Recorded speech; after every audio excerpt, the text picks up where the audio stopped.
सत्संग किसे कहा जाता है? सत यानी सच, संग यानी साथ। घोर कलयुग का समय है। ऐसे समय में अल्लाह वाहिगुरु गॉड खुदा राम का नाम दुनिया से दूर होता जा रहा है। इसलिए माली के संत पीर पैगंबर माली की यहां चर्चा करते हैं। अल्लाह वाहिगुरु गॉड का यहां नाम लिया जाता है, उसे सत्संग कहा जाता है। सत्संग का मतलब पैसे इकट्ठे करना नहीं होता। सत्संग का मतलब किसी का दिल दुखाना नहीं होता।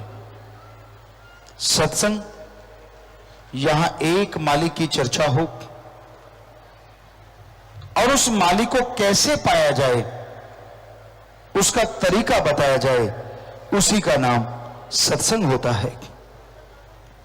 सत्संग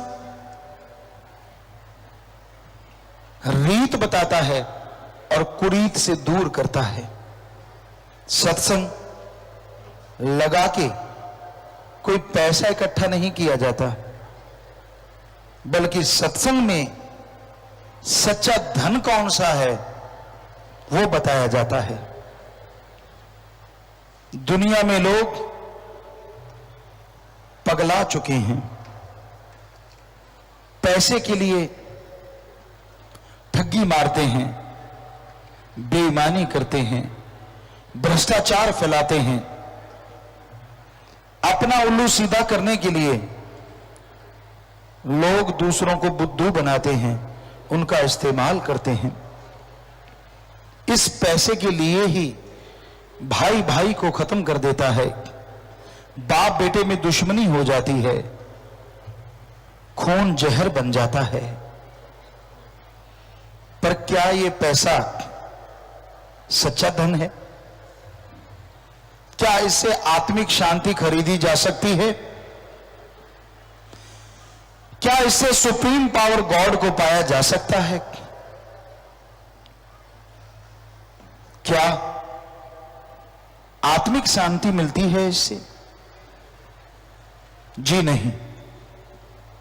यह सारा पैसा यहीं कमाया जाता है और यहीं पे छोड़ के जाना पड़ता है।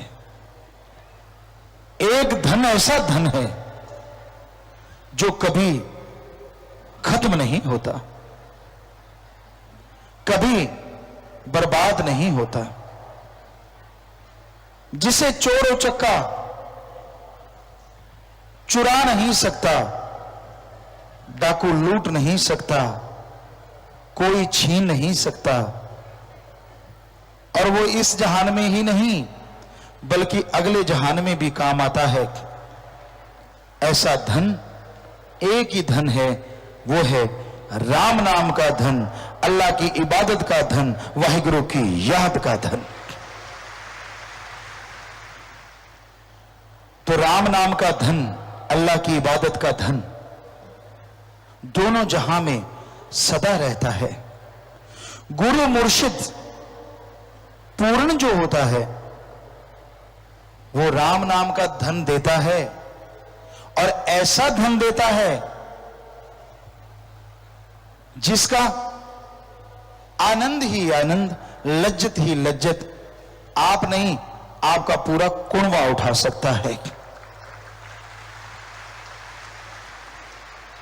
गुरु मुर्शिद कामिल जब गुरु मंत्र देता है तो दोनों जहां का जिम्मेवार बन जाता है। यही नहीं, वो अगले जहान में भी बां नहीं छोड़ता। गुरु का काम सबका भला करना, सबका भला मांगना होता है। किसी का बुरा सोचता भी नहीं, करना तो दूर की बात। बाकी इंसान जैसे कर्म करता है वैसा भरता जरूर है। इसलिए कभी कर्म बुरे ना करो, सबका भला करो, सबका भला मांगो, अगर सच्ची भावना से सबका भला करोगे, सबका भला मांगोगे, तो यकीनन भगवान जी आपका भला जरूर करेंगे। इस घोर कलयुग में गुरुमंत्र का जाप अति आवश्यक है। आप चलते कीजिए, बैठ के कीजिए, लेट के कीजिए, आपकी शारीरिक स्थिति क्या है इससे कुछ लेना देना नहीं। हां, जुबान पे ख्यालों में अगर मालिक का नाम लेते हो तो उसका फल आपको 100% मिलेगा ही मिलेगा। अच्छा है सुख शांति में सुमरन करो, अच्छा है तंदुरुस्ती में सुमरन करो। जब बीमारी आती है, अशांति आती है, तो भगवान का नाम लिया नहीं जा सकता। तब परेशानियां घेर लेती हैं और इंसान आदी नहीं होता। नाम का जाप करते जरूर हैं लोग, जब परीक्षा हो विद्यार्थी करते हैं, जब घाटा पड़ने लगे व्यापारी करते हैं, जब बीमारी हद से गुजर जाए उसके परिवारजन करते हैं। लेकिन सुख शांति में जो सुमरन करते हैं उन्हें दुख कभी आता ही नहीं। तो सत्संग में आप आगे ध्यान से सुनो और अमल करो। जब तक आदमी सत्संग सुन के अमल नहीं करता तब तक वो खाली रहता है, तब तक वो कोरा रहता है। अमल अति जरूरी है। आज का दौर बड़ा ही भयानक दौर है। यहां मास्टरमाइंड लोग हैं जो आपका दिमाग निकाल सकते हैं, अपना उल्लू सीधा करने के लिए आपको इस्तेमाल करेंगे, अपनी स्वार्थ सिद्धि के लिए आपका बुरा हाल करेंगे। ऐसे लोगों से सावधान रहिए, बच के रहिए। अपने जमीर की आवाज को सुनो, अपने पीर की आवाज की सुनो।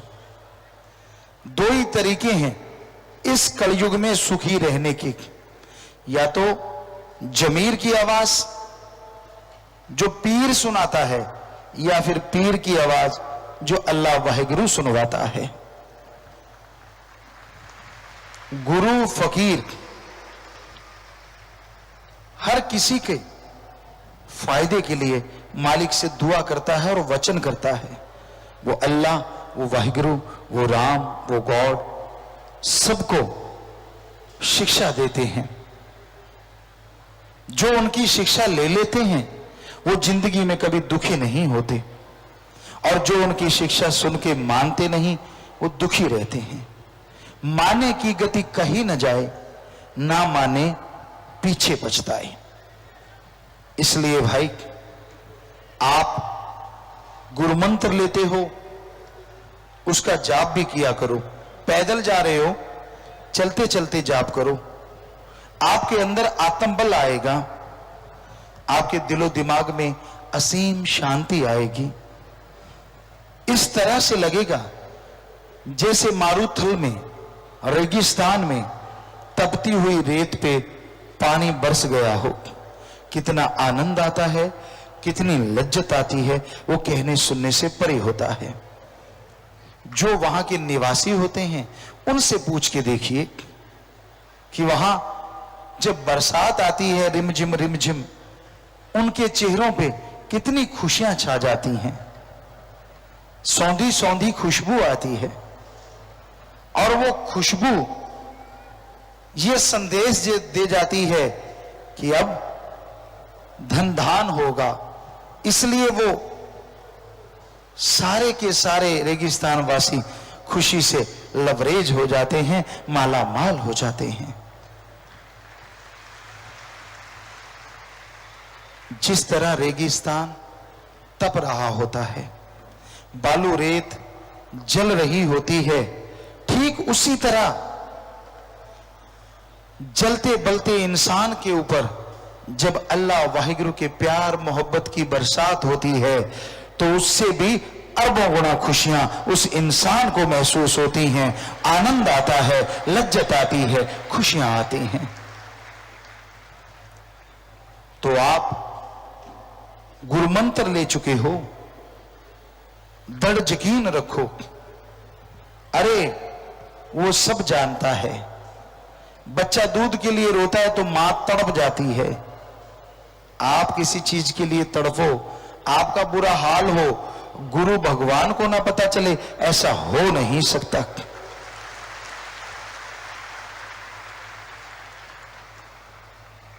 पर बच्चे को रोना तो पड़ता है, तभी मां दूध देती है, ये कहावत। पर भगवान के पाने के लिए बाहर से रोना नहीं, अंतःकरण का रोना चाहिए। आप अगर अंदर से तड़प जाएंगे, अंदर से बेचैन हो जाएंगे, चाहे वो किसी भी तरह से हुए, मालिक तक खबर जरूर जाएगी और वो आप पे रहमत जरूर करेंगे। तो इसलिए प्यारी साथ संगतियों, जब भी सुमरन करने बैठो, एक तड़प बनाओ, एक लगन बनाओ, अपने अंदर व्याकुलता पैदा करो। कैसी व्याकुलता, कैसी बेचैनी? जिनके औलाद नहीं होती, अच्छा भला घर है, जैसे औलाद की बेचैनी होती है। कोई अस्थमा का मरीज जिसका श्वास अटक जाता है, फूल जाता है, उसे श्वास नहीं आ रहा होता, श्वास लेने की बेचैनी।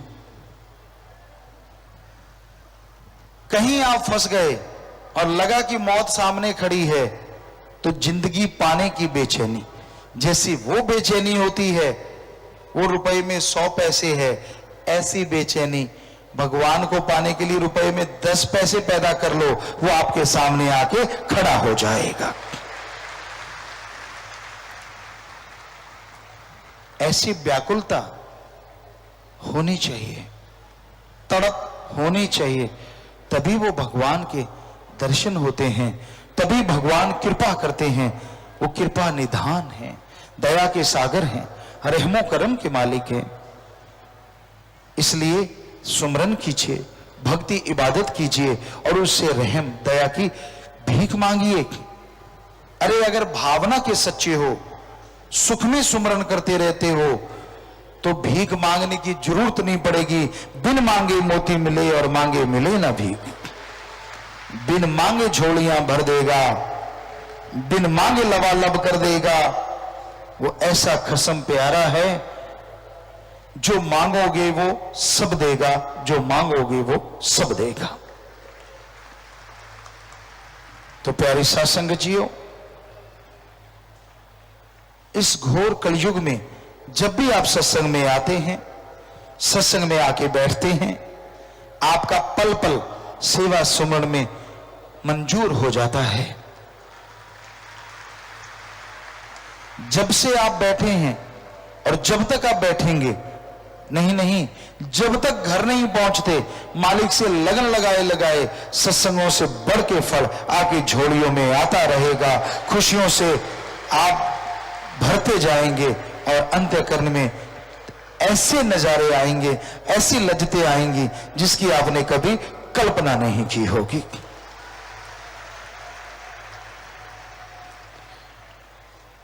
सुमरन का कोई वक्त नहीं होता। आप लेटे हैं, सुमरन कीजिए, बैठे हैं, सुमरन कीजिए, खाना खा रहे हैं, सुमरन कीजिए, चलते बैठ के काम धंधा करते आप सुमरन कीजिए। जब जब सुमरन करते जाएंगे, तब तब दरगाह में मंजूर होता जाएगा और आपका पाप कर्म कटता जाएगा। आप खुशियों से लबरेज होते जाएंगे। सुमरन के लिए अलग पोजीशन में बैठना जरूरी नहीं। आप लेट के, बैठ के, कैसे भी कीजिए, चलते काम धंधा करते कीजिए, पर सुमरन कीजिए। सुमरन आपको नहीं छोड़ता। आप सुमरन को छोड़ देते हैं तो भी सुमरन आपको नहीं छोड़ता। आप एक बार भगवान को, सतगुरु को बाह पकड़ा देते हैं, छोड़ भी देंगे पर वो बाह नहीं छोड़ता। आप एक कदम मालिक की तरफ चलेंगे तो वो आपकी तरफ हजारों कदम चलेगा। इसलिए प्यारी साध संगतियों, इस घोर कलयुग में, भयानक समय में, यहां हाथ को हाथ खाए जा रहा है, यहां इंसान इंसानियत को तज दिया है, इंसानियत को त्यागे बैठा है। ऐसे घोर कलयुग में शाश्वत नाम शाह मस्तान दाता ने सच्चा सौदा एक ऐसा दर बनाया है, या हमेशा इंसानियत की मसाल जगती रहेगी और जो भी आएंगे उस मसाल से जीवन की खुशियां पाएंगे, जिंदगी की खुशियां पाएंगे और दोनों जहां की खुशियां पाके लवरेज हो जाएंगे, माला माल हो जाएंगे। तो इसलिए जब भी आपको समय मिले आप आइए, जब भी सत्संग हो जरूर पहुंचिए, क्योंकि सत्संग में आने से ही आपका मन काबू में आएगा। सत्संग में आने से काम वासना क्रोध लोभ मोह अहंकार दब जाएगा। इसलिए सत्संग ना छोड़ो। सत्संग जो करते हैं सुबह शाम, चाहे सुमरन ना करें, अगर दृढ़ यकीन करते हैं, बना बनाया सुमरन ले जाते हैं, बनी बनाई भक्ति ले जाते हैं, बनी बनाई खुशियां ले जाते हैं, उन्हें ज्यादा कुछ करना नहीं पड़ता। क्योंकि ये घोर कलयुग है।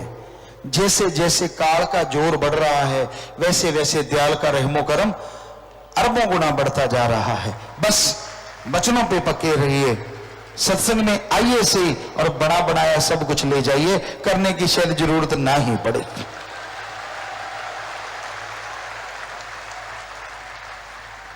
भावना जरूर शुद्ध रखनी है, बुरी और बुराई से दूर रहना है। कोई भी बुरी आदत आपको मिले सलाम कीजिए, दूर हो जाइए।